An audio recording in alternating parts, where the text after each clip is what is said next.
बुआ जी की 50 ननदें। सुबह सुबह प्रेम और नेहा टेबल पर बैठे नाश्ता कर रहे होते हैं।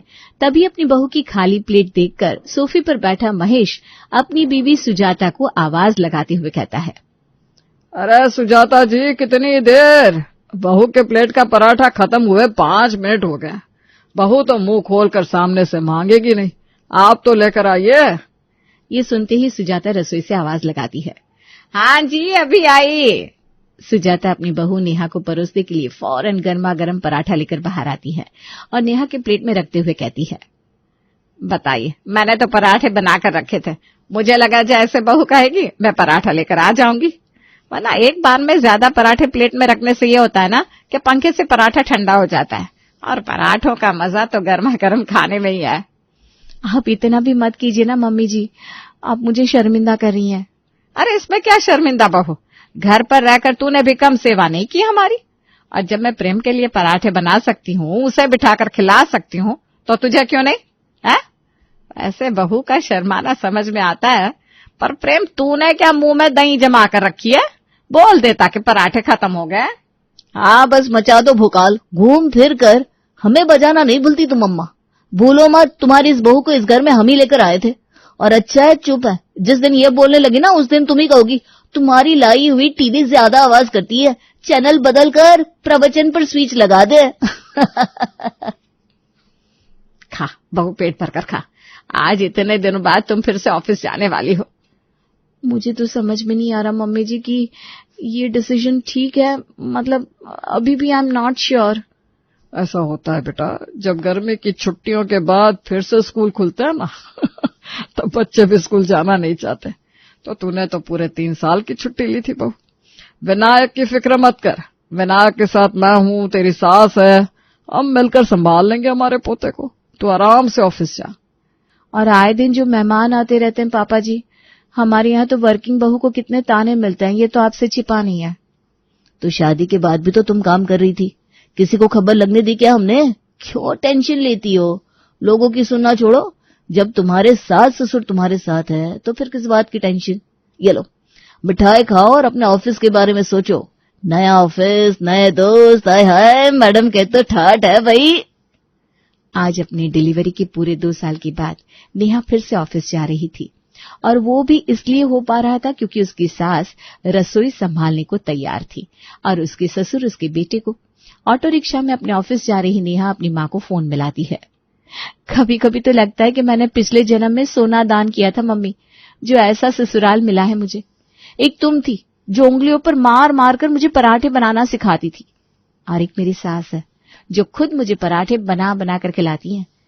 वहां अगर मैं स्लीवलेस पहन लेती थी तो पापा कहते थे रिश्तेदार क्या कहेंगे, और यहाँ मेरे ससुर जी कहते हैं तुम्हें जो करना है करो बहू, रिश्तेदारों से मैं निपट लूंगा। कर ले ससुराल वालों की तारीफ, तेरी दुश्मन थोड़ी ना हूं मैं। अब सबकी किस्मत तुझ जैसी तो होती नहीं बेटा। अच्छी और बुरी शादी में तिल और फोड़े जितना ही फर्क होता है। अगर तिल होठों के पास निकल आए तो ब्यूटी स्पॉट बन जाता है, और वहीं अगर फोड़ा निकल जाए तो दाग। अब फोड़ा होगा ये पिंपल, ये तो मुझे पता नहीं था, तो ट्रेनिंग तुझे मैंने ऐसी दी कि दोनों ही हालातों में आगे तुझे प्रॉब्लम ना हो। अरे मम्मी तुम तो सीरियस हो गई। चलो मेरा ऑफिस आ गया, मैं फोन रखती हूँ। और हाँ, ऑफिस आज में मुझे कॉल मत करना। आज नेहा का अपने ऑफिस में पहला दिन था और वो पूरे मन लगाकर काम करने की कोशिश कर रही थी। जैसे ही लंच ब्रेक खत्म होता है उसके फोन की घंटी बजती है। बोला था ना मम्मी की कॉल नहीं करना, फिर से कॉल कर दिया। बिना फोन को देखे ही नेहा कॉल उठाकर फोन कान पर लगा लेती है, पर उस तरफ से आवाज आती है उसकी बुआ सास की। बुआ जी आप अचानक कैसे याद किया? अरे कैसे का होता है बहू, कही दे अपनी सास से कॉल आ रही हूं मैं। क्या? बेचारी नेहा, जितनी जल्दी उसने जॉब ज्वाइन की थी उतनी जल्दी ही जॉब को बाय बाय कहने का वक्त आ गया था। रिजाइन कर दिया? तो और क्या करती पापा जी, इसके पहले जब बुआ जी आई थी तो कैसे उन्होंने मेरी बैंड बजा कर रखी थी, मुझे याद है। और वो आती है ना तो कोई एक दिन में तो जाती नहीं। सॉरी पापा जी, ऐसे तो वो आपकी बहन है, पर आप भी जानते ना, अगर वो आई और उन्होंने देखा कि मैं पूरा दिन गायब हूँ और मेरा बच्चा यहाँ है तो क्या बहाना बनाएंगे आप? हर बार तो ये नहीं कह सकते ना मैं मायके गई हुई हूँ। और मम्मी जी को अगर उन्होंने रसोई में काम करते देख लिया ना, फिर तो मम्मी जी से और ज्यादा काम करवाएंगी। ठीक ही किया बहू तूने। चल अब तैयारी कर मेरे ननद के आने की। दोनों सास बहू मिलकर बुआ जी के लिए गेस्ट रूम तैयार करने में लग जाती है कि तभी सुजाता के फोन की घंटी बजती है। अब मैं कल आऊंगी तो आप मेरे खाली हाथ तो पैर लगेंगी नहीं भाभी, कुछ ना कुछ तो हाथ रखेंगी ही मेरे। तो मैं क्या कह रही थी, अगर मेरे लिए साड़ी लेनी हो तो लाल रंग की लाइयो, और बेडशीट लेनी हो तो वो जो नवा रंग आ रही हो ना, जो ब्राउन भी लागे हल्का हरा भी, वही ले जाओ।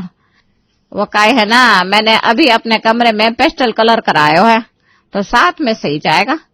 नहीं तो फिर क्या होता है कि आपकी दई चीजें मेरे मन मुताबिक होती नहीं है, फिर मुझे काम वाली को दई नहीं पड़ती है। अब आपके भी तो पैसे लग जाते हैं और मेरा भी मन नहीं पड़ता, तो मैंने सोचा सामने से फोन करके बता देती हूँ। अरे नहीं नहीं दीदी, बिल्कुल ठीक किया आपने जो सामने से फोन कर दिया। पर आई तो है नहीं आपकी जो मन की इच्छा जताने के पहले सोचना पड़े। ठीक है, जैसे आपने बोला है मैं साड़ी भी ले लूंगी और बेडशीट भी। अपने मन की सुनाकर बुआ जी तो फोन रख देती है। वही मैं सोचूं, बुआ जी आने वाली है और अभी तक फरमाइश नहीं आई। कसम से मानना पड़ेगा बुआ जी की गट्स को भी। वो क्या कहते हैं, प्रेम भोकाल है कसम से। आने वाली गिफ्ट जो पता भी नहीं आएगी कि नहीं, उसके लिए ही पहले से ही डिस्क्लेमर दे देती हैं। और जिस बुआ जी की इतनी चर्चा हो रही थी, वो फाइनली अगली सुबह 9 बजे अपने भाई के घर पहुंच जाती है। अरे महेश कैसो है? प्रेम तो एकदम चकाचक लग रहा है हमेशा की तरह। बस आपकी कृपा बुआ जी, आपको देखकर ही खिल जाता हूं मैं। अब घर में कोई बड़ा आया है तो बच्चों के हाथ में पैसे तो आएंगी, इसी बात पर हाथ में 500 की पत्ती धर भर दो बुआ। बुआ जी से मजाक करता है बेटा, मेरी 50-50 नंद है, तेरी बुआ जी की जेब भरी रहे तो कैसे? उनको देने के बाद बचता ही क्या है मेरे पास? बस दुआएं है तेरे लिए, दुआएं। अरे भाभी, आशीर्वाद लेने की लाइन में इतने पीछे काहे खड़ी हो तुम? इतने दिनों के बाद ननद आई है, पैर भी नहीं छुओगी का? और सर ढककर छूना पैर। सुजाता जरा झुककर अपनी ननद के पैर छूती है। बताओ, यहाँ गिनकर एक ननद है, उसके पैर छूने के लिए भी भाभी से झुका नहीं जा रहा। और वहां मेरे ससुराल में 50-50 ननद है मेरी। दिन भर फर्शी दिखाई देती है मुझे, क्योंकि कभी किसी के पैर छूने पड़ते हैं, कभी किसी के। पर मजाल है कि पैर बोलकर घुटना छू कर उठ जाऊं मैं। अच्छे से पैर छू ना दूं मैं तेरी सुजाता। और इस सब के बाद बुआ जी बैठ जाती है अपनी भाभी के कमरे में, जहां नेहा उसके लिए चाय लेकर आती है। आप जाकर तेरा चेहरा दिखा बहू, कहाँ गुपचुप बैठी थी? अच्छा वो सब छोड़, घड़ी में काय बज रहा है? 11 बज गए का? नहीं नहीं, 12 बजे है मम्मी जी के। मेरा मतलब है हाँ 11 बज गए। क्यों, आपको वापस जाना था क्या? बस ये सुनते ही बुआ जी टीवी के सामने सोफे पर बैठ जाती है। अरे भाभी जरा रिमोट पकड़ा ना। वहीं सोफे के हाथ रखने वाली जगह पर रिमोट रखा हुआ है दीदी, हाथ बढ़ाइए मिल जाएगा। मैं यहाँ रसोई में हूँ ना। यही तो अंतर है आप में और मुझ में भाभी। वहां मैं अपनी ननदों को हाथ में पानी का गिलास पकड़ाती हूँ, उनके बोलने के पहले ही सब कुछ सामने हाजिर कर देती हूँ। जबकि मेरी तो 50-50 ननदें हैं, और यहाँ आने के बाद गिनकर एक कप चाय भी नसीब नहीं हुई मुझे, वो भी इस भीषण गर्मी में। यहाँ जून जैसी गर्मी पड़ रही है और किसी ने शिकंजी तक नहीं पूछी मुझसे। ये पकड़िए रिमोट बुआ जी, और मैं अभी आपके लिए नींबू पानी बनाकर लाती हूँ। अरे बाप रे, तुम सबके पैरों में तो घुंघरू ही बंधे रहते हैं का? इतनी हड़बड़ी किस बात की है तुझे? ये टीवी चालू करके दे मुझे। कहाँ चलाना आता ये स्मार्ट वा टीवी? अभी तो बुआ जी आई ही थी कि पूरा घर उनकी सेवा में, उनके चरणों में नतमस्तक हुआ पड़ा था। पूरे 2 घंटे टीवी देखने के बाद अचानक ही बुआ जी नेहा को अपने पास बुलाती है। जी बुआ जी। ये लिपस्टिक कुछ ज्यादा ही गाढ़ी नहीं लगा रखी बहू तूने? अब सॉरी बुआ जी, अभी पोंछ देती हूँ। पोंछ रही है? अच्छा, मतलब तुझे भी पसंद नहीं है का ये लिपस्टिक? एक काम कर, मुझे दे दे। तू जानती है ना 50-50 ननद है मेरी, उन्हें ऐसी गाढ़े रंग की लिपस्टिक पसंद आती है। लाकर दे दे मुझे, मैं रख लेती हूँ, वरना बाद में ना तू भूल जाएगी। इसी तरह अपनी बटोरने की आदत से मजबूर बुआ जी कुछ न कुछ बटोरे ही जा रही थी और सभी से अपनी सेवा कराए जा रही थी। इसी तरह 1 हफ्ता निकल जाता है। नेहा अपनी सास के पास जाकर रसोई में उनके कानों में फुसफुसाते हुए कहती है, और कितने दिन बुआ जी रुकने वाली है मम्मी जी? मेरी लिपस्टिक, आईलाइनर, चूड़ियां सब ले लिया है बुआ जी ने। कुछ और दिन वो रुकी ना तो शायद ही मेरे पास कुछ बचेगा। कभी कभी तो मुझे लगता है 50 ननदें बुआ जी को नहीं, मुझे ही है। ऊपर से मेरे ऑफिस के काम में जो ग्रहण लगा है, क्या कहूँ। अच्छा हुआ जो उस दिन ज्वाइनिंग थी उसी दिन मैंने रेजिग्नेशन दे दिया। अगर छुट्टी ली होती ना तो लात मारकर बॉस मुझे निकाल देते। एक हफ्ते कोई किसी के घर जाकर बैठता है क्या? अब बैठे तो बैठे, पर इतना काम कौन करवाता है? ऐसे नहीं बोलते बेटा, जो भी है वो तेरी बुआ जी है ना, और मेरी बड़ी ननद। वैसे क्या कह रही थी बुआ जी तुझसे? क्या कहेंगी, सुबह 3 सब्जी बनवा चुकी है, अब कह रही है मिक्स वेज की सब्जी बना लो। मैं क्या कह रही हूँ मम्मी जी, बुआ जी तो ऐसे भी बैठकर टीवी देख रही है ना, तो सब्जी उन्हें ही दे देते हैं, बैठे बैठे काट देंगी। हाँ, ये भी ठीक है। वैसे बुआ जी तो घर की मेंबर ही है, सब्जी तो काट ही सकती है। और ये खाना खाएगा कौन? उनके भाई भतीजे ही तो। सुजाता कच्ची सब्जियां एक प्लेट में ले जाकर अपनी ननद के आगे रख देती है। दीदी, मैं आपके लिए बिरयानी की तैयारी कर रही हूँ, आप तब तक ये सब्जियां काट दीजिए। बहू भी काम कर रही है, फिर सब साथ में बैठकर खा लेंगे। 50 ननदे मेरी, अगर इसी तरह मैं भी उनसे काम करवाती ना तो आज 4 गुना शरीर होता मेरा, क्योंकि मेरे पास कोई काम ही नहीं बचता। पर मजाल एक दिन का भी उठवा लूं मैं अपनी ननदों से। अरे भाई, ननद छोटी हो या बड़ी, ओहदा उनका बड़ा ही होता है। और यहाँ तो मैं बड़ी हूँ, ऊपर से इकलौती, फिर भी इतनी सारी सब्जियां ला कर रखती मेरे सामने। अरे गलती कर दी क्या भाभी सब्जी बनाने को बोलकर? क्या सुजाता जी, कभी कभी तो आती है मेरी दीदी, क्या जरूरत थी इनको सब्जियां काटने के लिए देने की? दीदी थाली इधर दीजिए, मैं सब्जियां काट दूंगा, आप आराम से टीवी देखिए। अपनी इकलौती बहन का गुस्सा शांत करने के लिए महेश बुआ जी के साइड लेता है। एक शाम नेहा अपनी सास से कहती है, जब से बुआ जी आई हैं, दरवाजे के बाहर पैर रखना भी नसीब नहीं हुआ मम्मी जी। चलिए ना हम कहीं घूम कर आते हैं। बुआ जी भी अपनी बचपन की सहेलियों से मिलने गई हुई है, फटाफट से जाकर आ जाएंगे। सही कह रही है बहू तू। अब दीदी बाहर गई है तो 10 घर जाएंगी और अपनी तारीफ करेंगी, फिर अपनी 50 ननदों के काम गिनवाएंगी, तब जाकर कहीं उन्हें फुर्सत मिलेगी वापस आने की। ठीक है, चलो मार्केटिंग करके आते हैं। दोनों सास बहू मिलकर चाट पकौड़े उड़ाती हैं और उसके बाद जैसे ही शॉपिंग की थैलियां लेकर सुजाता और नेहा दरवाजे से अंदर आती है, सामने सोफे पर बैठी बुआ जी को देखकर दोनों के चेहरे का रंग ही उठ जाता है। अरे दीदी आ गई आप? चलिए अच्छा है, वरना अभी आपको ही कॉल करना पड़ता है मुझे। वो मैं बाजार गई थी ना, मेरे मायके में एक शादी है तो गिफ्ट तो देनी ही पड़ेगी। और वही ना, गिफ्ट लेते लेते अपने लिए साड़ी पसंद आ गई। शादी में जाने के लिए साड़ी भी नहीं थी तो ले ली। 2 साड़ियां लाई हूँ, एक आपको अच्छी लगती है तो रख लीजिए। कभी कभी कहते हैं ना, अगर चोरी पकड़ी जाए तो सामने वाले को भी उसमें हिस्सा दे देना चाहिए। सुजाता भी यही करने की कोशिश कर रही थी। ये कहकर सुजाता जैसे ही एक साड़ी अपनी ननद की तरफ बढ़ाती है, आपकी वाली साड़ी दिखाइए तो भाभी, आपकी वाली ज्यादा सुंदर लग रही है। पर नहीं, अब एक साड़ी लेकर अपने ससुराल में कहाँ ही जाऊंगी मैं, पहनने को नसीब ही कहाँ होगी मुझे ये साड़ी। 50 ननद है मेरी, रोज कोई ना कोई आई रहती है, आते ही साड़ी देख लेगी। अब एक को साड़ी दो तो दूसरी नाराज हो जाएंगी। चलिए कोई ना, दोनों साड़ियां ले लेती हूँ, एक से भले 2। ए बहू, तू कुछ लेकर आई क्या? दिखा जरा। मैं तो बुआ जी बाबू के लिए जरा पाउडर और डायपर्स लेकर आई थी। पाउडर तो सही लग रहा है, फायदा करता है क्या बच्चे को? एक काम करिए, मुझे दे दे। अब 50 ननदे मेरी, आए दिन किसी न किसी की गोद भराई की रस्म चलती रहती है। उम्र में भी तो इतना फर्क है सबके, एक तो मेरे बेटे से भी 10 साल की छोटी है। वो तो अच्छा है कि भगवान ने अंतड़ियां शरीर के अंदर दी है, वरना बुआ जी कहती 50 ननदे हैं मेरी, अपनी अंतड़ी दे दे मुझे। ठीक है बुआ जी, ले लीजिए, मैं बाबू के लिए दोबारा ले आऊंगी। उसी शाम सभी के साथ बैठकर बुआ जी पकौड़ों के साथ चाय का मजा ले रही थी। मैं तो अपनी 50 ननदों को हर वैरायटी के पकौड़े बना बना कर खिलाती हूँ। यह नहीं कि आलू के पकौड़े बनाकर सामने रख दिए। वैसे ये भी बुरे नहीं है भाभी, मन छोटा मत करना, बस ऐसे ही बता रही हूँ। तभी वो होता है जो किसी ने नहीं सोचा था। दरवाजे से अपनी ननद को अंदर आता देख बुआ जी की तो सिट्टी पिट्टी गुल हो जाती है। तो यहाँ है आप भाभी, कहाँ कहाँ नहीं ढूंढा मैंने आपको, और यहाँ बैठी हैं आप। अरे आंटी जी, बस आप ही आई है या आपकी 49 बहनें भी? अच्छा, मतलब यहाँ भी 50-50 ननदों वाली कहानी सुना दी है भाभी आपने। काहे की 50 ननदे? ले देकर एक मैं ही हूँ भाभी की इकलौती ननद। रास्ते चलते किसी को भी हाय हेलो बहन कैसी हो ऐसे बहन बोलकर ननद मान लेगी भाभी, तो क्या वो ननद हो जाएगी? और वो भी बस सुनाने के लिए। किया तो भाभी ने आज तक किसी का कुछ नहीं है। आए दिन तो बीमार पड़ी रहती है। अपने ससुराल से आकर खाना बनाना पड़ता है मुझे। क्या? पर दीदी तो कह रही थी वो हथेली ऊपर रखती है अपनी ननदों को। ये ननदों कहाँ से आ रहा है मुझे समझ में नहीं आ रहा। एक अकेली ननद हूं मैं। पिछले 5 सालों से तो मेरी भाभी ने मुझे राखी के पैसे तक नहीं भिजवाए।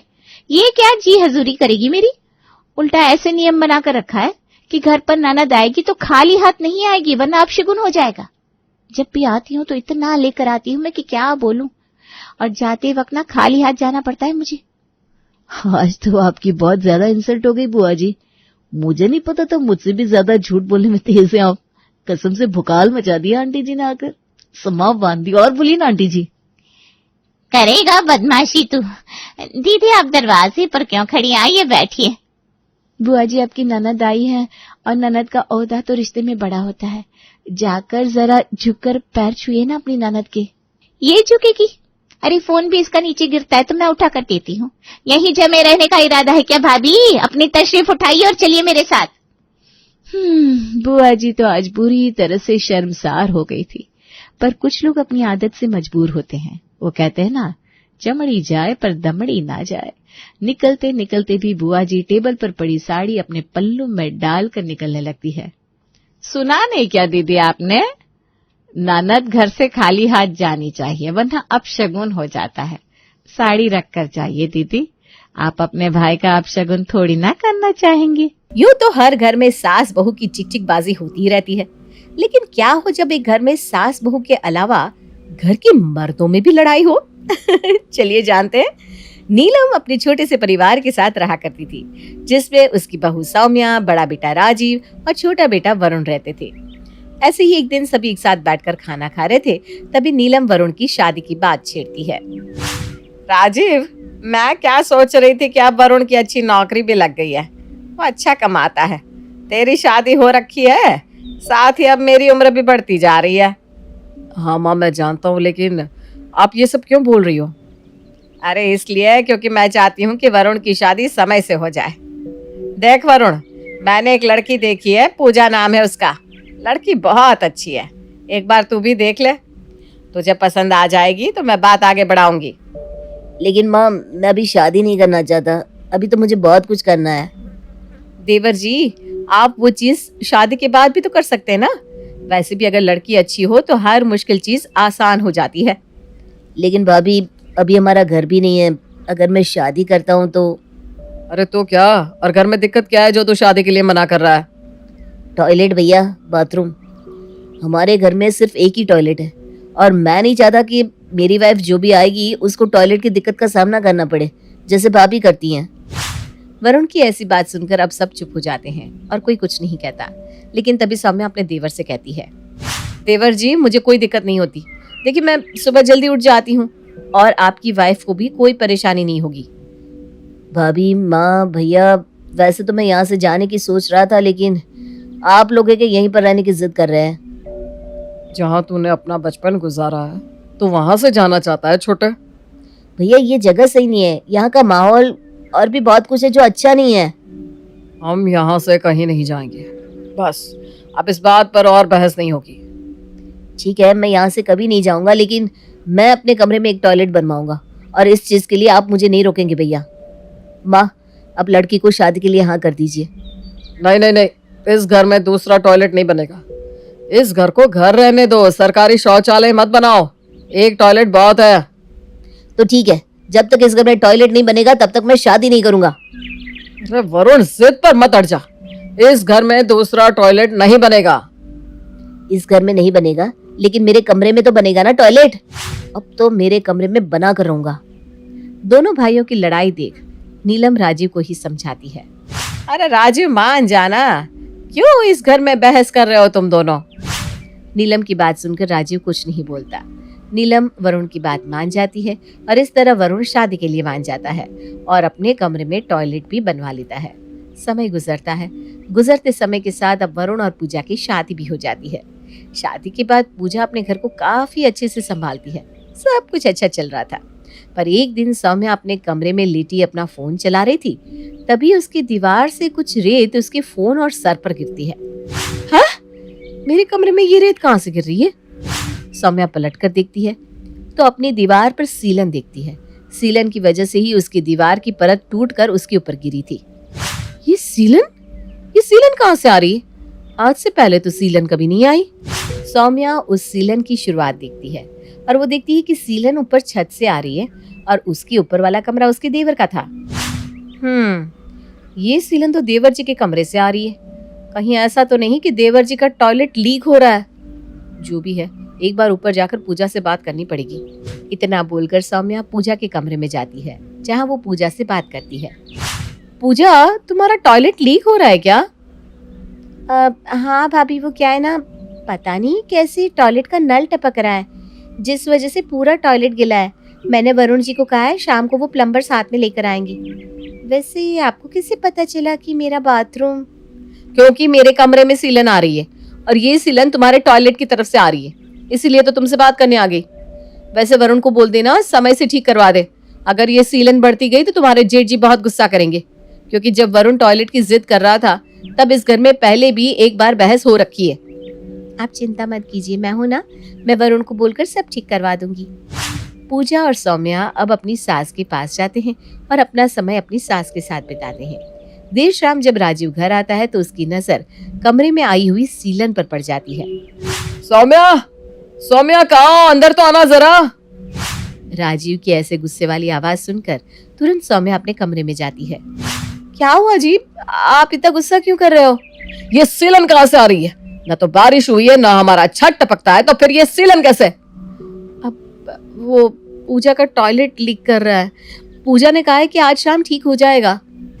राजीव सौम्या की बात का जवाब नहीं देता और चुपचाप चेंज करने चला जाता है। समय गुजरता है। गुजरते समय के साथ राजीव के कमरे में सीलन तो बढ़ती जा रही थी। ये देख राजीव अब अपने गुस्से पर काबू नहीं रख पाता और वो सीधा वरुण के पास जाता है। वरुण, मुझे तुमसे कुछ बात करनी है।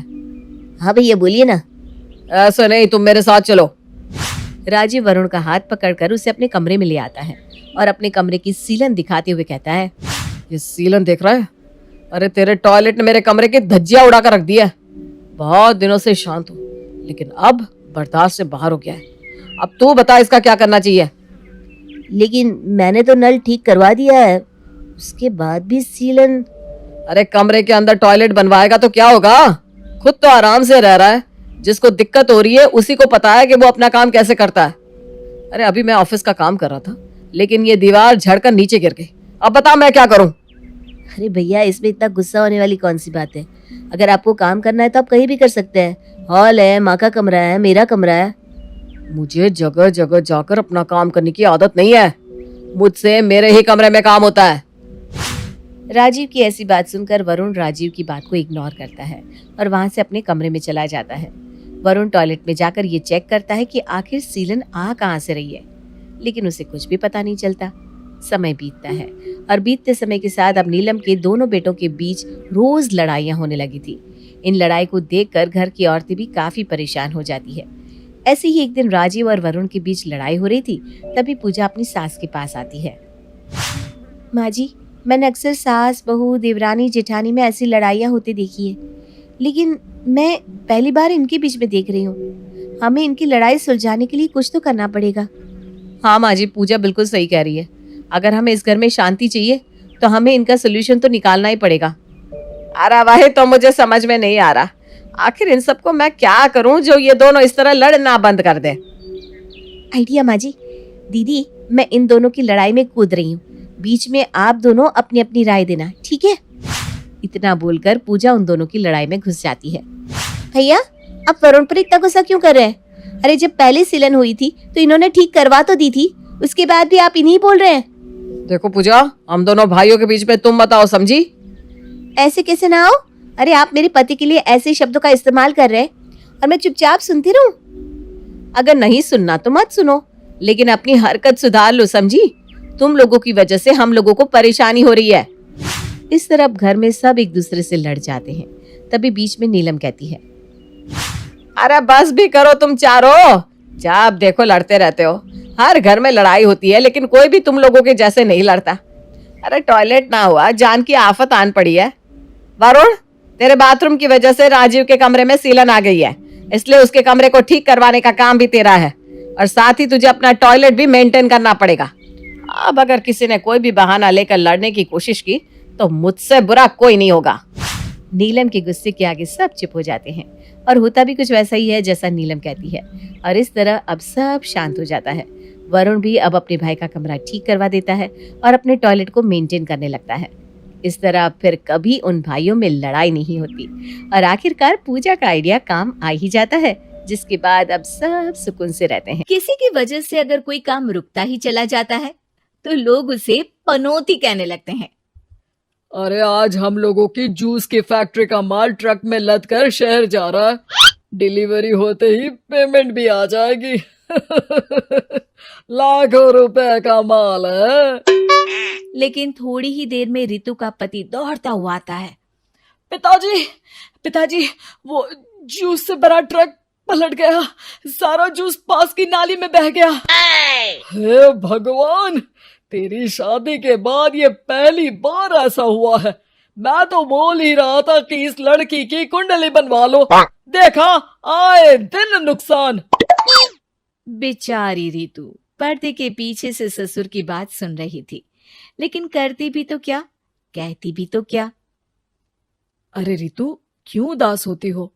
मुझे भरोसा है तुम ही मेरे घर की लक्ष्मी हो। अरे मेरे पैर में चोट लग गई है, रितु जरा चल डॉक्टर को दिखाते हैं। रितु सास के साथ डॉक्टर के घर जा ही रही होती है कि उसका पैर फंस जाता है और वो सास पर गिर जाती है। हाय रे, पहले से पैर टूटा था, अब ऊपर से मेरे ऊपर गिर गई। भगवान उठा ले मुझे, भगवान। कोई उठाओ तो मुझे। हाँ सासू माँ, लाइए हाथ दीजिए, यहाँ बैठिए, मैं पानी लेकर आती हूँ। अरे अब तो डॉक्टर भी चला गया होगा। अरे इस लड़की के कारण पता नहीं मैं अपने पैरों पर खड़ी भी हो पाऊंगी कि नहीं। माँ, बहुत घबराहट हो रही है। कल मेरी अपनी खुद की फैक्ट्री शुरू होने वाली है, पता नहीं कैसा रहेगा मेरे लिए बिजनेस। अरे क्यों नहीं बेटा, अच्छा होगा। इतनी लगन और मेहनत जो की है तूने, बस तेरी बीवी का मनहूस साया ना पड़े। अरे जब से आई है कुछ ना कुछ मनहूस होता ही चला जा रहा है। कैसी बात कर रही हो माँ? एक तो वो अपना घर परिवार छोड़कर हमारे लिए यहाँ आई है, और तुम हो कि। दिन बीतते हैं और एक दिन। निकल इस घर से, मैं कहती हूँ निकल। जब से यह लड़की मेरे घर की बहू बनी है, हर जगह घाटा, हर जगह नुकसान। कभी सास का पैर टूट रहा है तो कभी जूस का ट्रक ही गिर जा रहा है। अरे अब तो हद ही हो गई। मेरे बेटे का इतना भारी एक्सीडेंट कि वो कोमा में चला गया। वो तो शुक्र है कि जान बच गई। नहीं, हम ऐसी लड़की को अपने घर में रख ही नहीं सकते। अब तो रितु को भी लगने लगता है कि वो मनहूस है। वो चुपचाप घर छोड़कर निकल जाती है। चलते चलते रितु एक जंगल में झोपड़ी में पहुंच जाती है, जहां एक साधु तपस्या कर रहे होते हैं। आ गए बेटी, क्यों परेशान होती है? ये तो जीवन का नियम है। इंसान हमेशा नकारात्मक चीजों को ही सुनता, देखता और समझता है। किसी की अच्छाई उसे नजर ही नहीं आती। आपने मुझे बेटी कहा है तो शरण भी दे दीजिए बाबा। मैं आपका सारा काम कर दिया करूंगी, बस आपके जीवन में मेरे जैसी बेटी की वजह से कुछ बुरा ना हो। साधु आंख बंद करके मुस्कुराता है और रितु उनके घर की बेटी बन जाती है। पिताजी, भोजन तैयार है, आकर खा लीजिए। बेटा, जो भोजन तूने बनाया है उसमें सांप का जहर है, वो खाकर मैं मर सकता हूँ। नहीं पिताजी, खाना तो मैंने अपनी आंखों के सामने बनाया है, यहाँ तो कोई सांप आया ही नहीं। ठीक है, फिर ला मैं खा लेता हूँ। साधु खाना खाने जाता ही है कि खाना रितु के हाथ से गिर जाता है और वो खाना बिल्ली खा जाती है। बिल्ली उस खाने को खाते ही मर जाती है। नहीं पिताजी, मैंने खाने में जहर नहीं मिलाया। मुझे इस बात का पता नहीं पिताजी। मैं ये बात जानता हूँ, खाने में जहर का मिलना और इस खाने का गिरना ये तो पहले से ही तय था। इसमें तुमने कुछ नहीं किया है बेटी। रितु समझ नहीं पाती कि क्या हो रहा है। वो रोने लगती है और साधु को अपनी सारी कहानी सुना देती है कि कैसे उसके ससुराल वालों ने उसे पनौती मान लिया था। साधु मुस्कुराकर कहता है, बेटे, क्या चाहती हो तुम? क्या तुम जीवन भर यहाँ रहना चाहती हो या फिर अपने ससुराल जाना चाहती हो? पिताजी, मैं ससुराल जाना चाहती हूँ क्योंकि वहां मेरी जरूरत है। मैं चाहती हूँ कि मेरे ससुराल वाले मुझे पनौती यानी कि मनहूस ना समझे। उन लोगों को पता चले कि मैं उन लोगों का भला ही चाहती हूँ। ठीक है बेटा, ऐसा ही होगा। तो कल मेरे साथ चलना। दोनों अगले दिन रितु के ससुराल जाते हैं, जहाँ साधु के साथ रितु को देखकर सास कहती है, अरे वाह रे करम चली, हम लोगों के घर में तूफान लाकर चैन ना मिला तुझे। जब जादू टोटका करने के लिए ये बाबा बाबा बुलाकर किसी को लेकर आई है। नाना माँ जी, ये तो मेरे धर्म के पिताजी हैं। मुझे ससुराल वापस छोड़ने आए हैं। ये तो बस पिता का धर्म निभा रहे हैं, इन्हें कुछ मत कहिए। वाह जी वाह, 4 महीने बाद आज ही अपने पैरों पर खड़ा हुआ हूँ और ये मनहूस फिर से आ गई। इस बार क्या जान लेके जाएगी? अरे मेरी भी सिर्फ टांग में फ्रैक्चर था, अब ये आ गई है तो पक्का टांग काटनी ही पड़ेगी। हे भगवान, पिछली बार तो जूस का पूरा ट्रक ही पलट गया था, इस बार तो पक्का फैक्ट्री में ताला ही लग जाएगा। रितु के नए साधु पिता सबकी बात गौर से सुन रहे थे। फिर वो बोल पड़ते हैं, मैं आप लोगों को कुछ दिखाना चाहता हूँ। वो साथ में गोला लाए थे। उस गोला में वो सबको कुछ दिखाते हैं। वो दिन दिखाते हैं जब जूस से भरा ट्रक गिरता है। पास के कुछ जानवर उस गिरे जूस को पीते हैं और वहीं मर जाते हैं। देखो, इस जूस में तुम्हारे फैक्ट्री के मैनेजर ने जहर डाला था। अच्छा हुआ वो ट्रक गिरा, वरना पूरा परिवार जीवन भर के लिए जेल में होता। हे भगवान, तब तो न जाने कितने लोगों की मौत हो जाती इस जूस को पीकर। शुक्र है भगवान का, अनहोनी से बचा लिया। फिर वो दिन देखते हैं जब पति का एक्सीडेंट हुआ था, लेकिन रितु के करवा चौथ के व्रत के कारण वो बच जाता है, वरना तो मृत्यु निश्चित थी। सभी रितु की तरफ देखते हैं। बाबा, मैं तो मनहूस नहीं हूँ। शुक्रिया बाबा, मेरे मन में जीवन भर का बोझ रहता कि मैं इन लोगों के दुख का कारण तो नहीं। नहीं नहीं बेटा, मनहूस तो ईश्वर किसी को नहीं बनाता। हर चीज का एक वक्त होता है और जो होना है वो तो होता ही है। मुझे माफ कर दे बहू, तू तो इस घर की लक्ष्मी है, रक्षक भी है। हम लोगों को माफ कर दे बेटा। रितु को ससुराल में छोड़ बाबा वापस चले जाते हैं।